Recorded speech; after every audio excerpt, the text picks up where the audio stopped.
Et bonjour à tous, ici le général Tempête. Cette semaine c'est un peu particulier, j'ai pas mon matos habituel, du coup je me filme avec le téléphone, j'espère que ça va aller. Cette semaine, je mets pas de vidéo en simultané où je dessine, par contre en fin de vidéo, je vais avoir du lourd à vous montrer.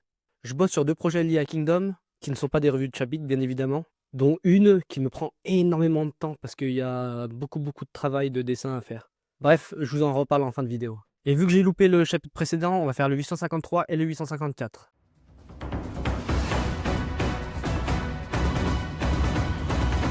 Chapitre 853. Les armées se font face, les troupes s'étendent à perte de vue. Chacun y va du sien et fait son discours. Le grand BA et son charisme légendaire se retrouvent à faire un discours pour galvaniser ses troupes. C'est dire l'envergure qu'a pris la Ishin pour que BA se retrouve en charge du moral de 300 hommes. Bon, je le vanne mais je respecte quand même vachement BA parce qu'il est là depuis la toute première bataille et on sait tous que c'est dur de survivre dans Kingdom. Porté par l'élan, le petit coup et Kanto le voyou font aussi leur speech, puis arrive le tour de Shin qui step up et enflamme son armée entière. Le discours habituel.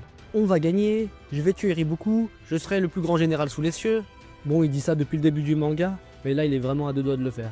On passe chez l'ennemi, et alors que Futei s'apprête à faire un discours, il se fait sauver son cul par Riboku. Parce qu'on va pas se mentir, Futei le shinobi il vaut ce qu'il vaut en bagarre, mais il a vraiment pas le charisme d'un meneur d'hommes.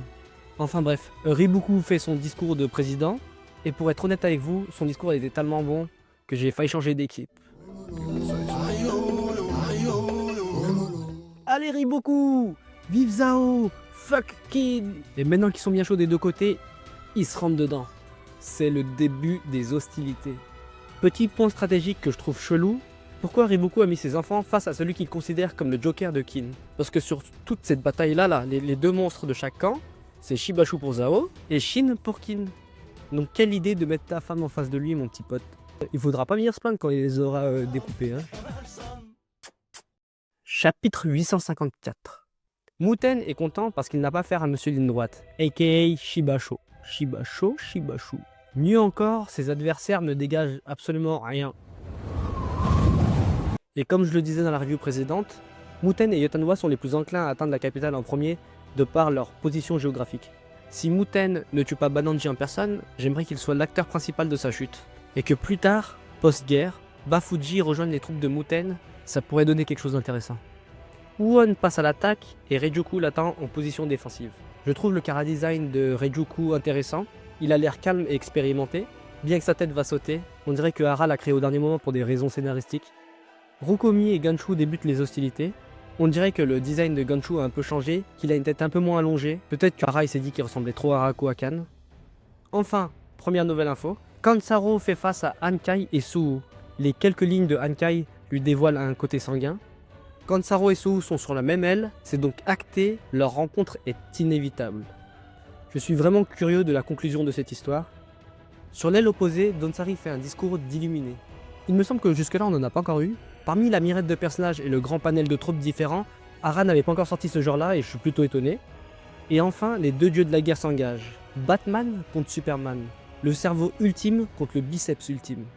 Sur internet, ça jase dans tous les sens, mais moi je suis complètement du côté de Hussein. Il a subi qu'une seule défaite et ça suffit pour que tout le monde oublie que depuis le début du manga, il offre masterclass sur masterclass.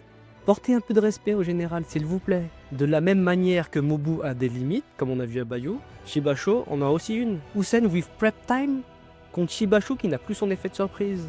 Ah donc laissez Hussein cook. Je suis aussi pressé de voir ce que les Sekai Boys valent sans tonton Riboku aux ordres, et voir aussi ce que Shibashu vaut en tant que leader de son propre champ de bataille. Kyukai s'engage contre les troupes de Rigan. S'il y a un personnage qui ne va absolument pas mourir, c'est Kyukai. D'ailleurs je trouve qu'avec Kyukai c'est un peu dur de mettre de la tension, parce que c'est un peu le Deus Ex Machina de l'œuvre.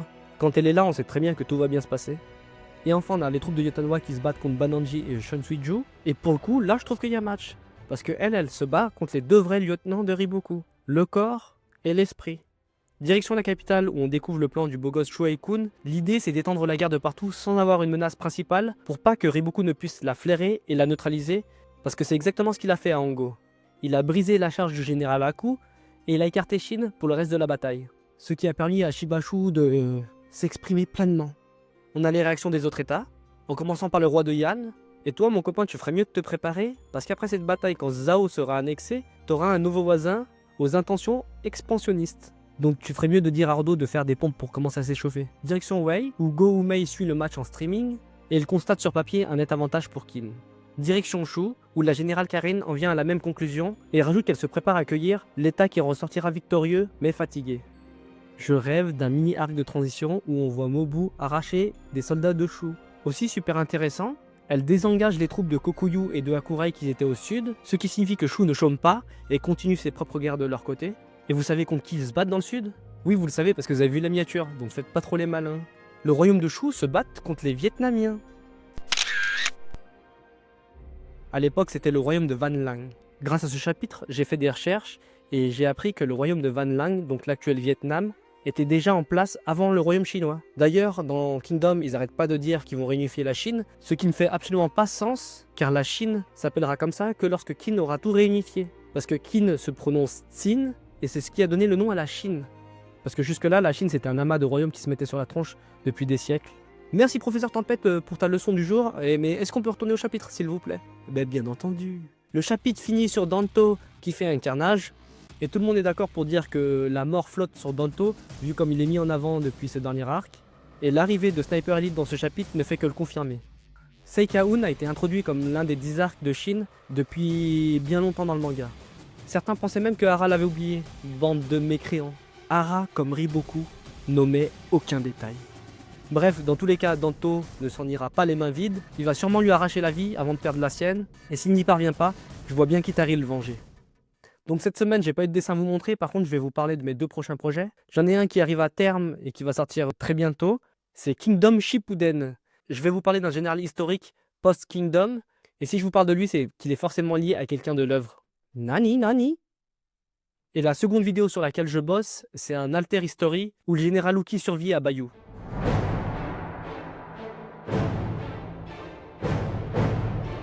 Ce projet-là me prend énormément de temps, l'écriture est finie, mais maintenant il faut que je dessine tous les acteurs importants de la bataille.